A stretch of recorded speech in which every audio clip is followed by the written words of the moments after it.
Thank you so much for joining us this morning. Happy Sunday. Taking a live look outside over the Denver skyline. It is turning out to be a beautiful morning, much different than yesterday's thick fog and evening snow, just dealing with patchy fog today. We didn't really see much here in the metro, but it's a different story in the high country. Check out all of that snow. Wow, and that sun peeking out at the top there. This is a live look at the base cam at the Crested Butte Mountain Resort, really turning into just a gorgeous morning. Several inches of snow fell in the mountains in the last 24 hours. Listen to this, some snowfall ranging from 5 inches to 11 inches in some area, double digits. Good morning, I'm Lauren Scafidi. Again, thank you so much for spending your Sunday with us. Let's send things on over to Weather Impact meteorologist Chris Spears. Chris, it is cold out there today. It is very cold, and I'm a hot-natured person, but my toes are cold this morning, so that's how I know it is cold, because Chris is cold this morning. Here's a view from Lookout Mountain, much different. This time yesterday, it was just a sea of clouds with the fog out there this morning. Just a few snow bands still lingering on the far eastern plains, so a little bit of cloud cover out there. Some patchy fog, but it is not that dense. It is not widespread. And that is some good news for us this morning. Now, a little bit different story. This is Eisenhower Johnson tunnels.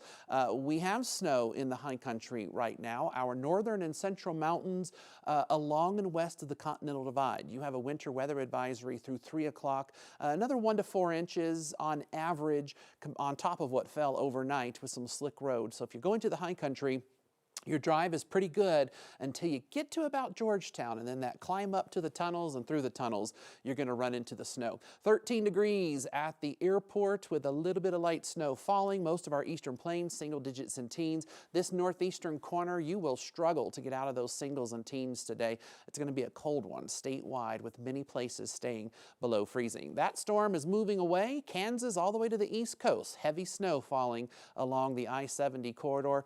Not here. Just some flurries, mostly cloudy, 26 degrees for a high, Lauren. We're going to struggle to get there, but fingers crossed we make it. And it will be cold at that Broncos game if you're heading there.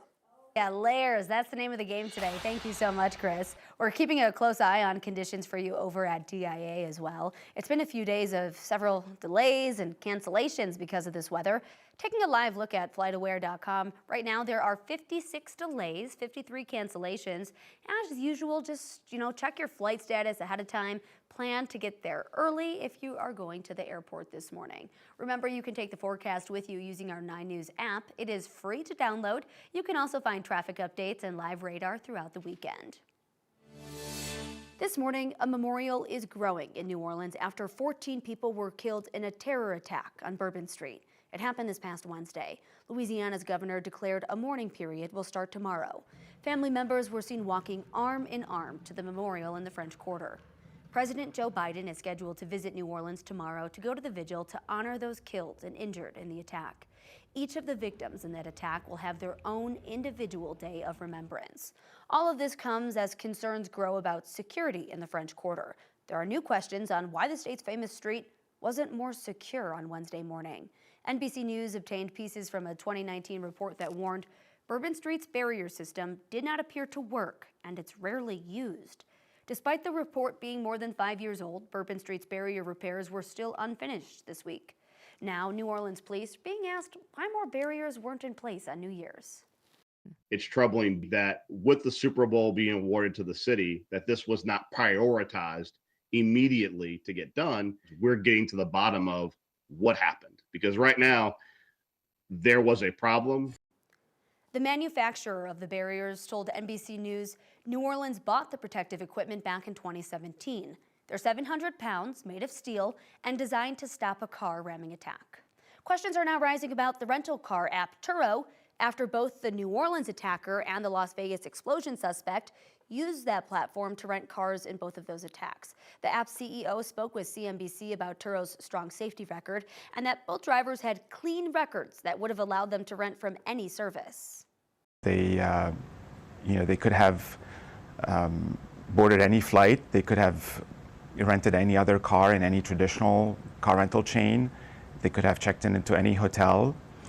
And there were no red flags. No one would have flagged them as a security risk. So it's a very challenging situation to deal with. Turo's website says the app screens users when they create an account and then again when they book a car. After that, screenings can be triggered for several reasons and may prompt Turo to deny users access to a car or app.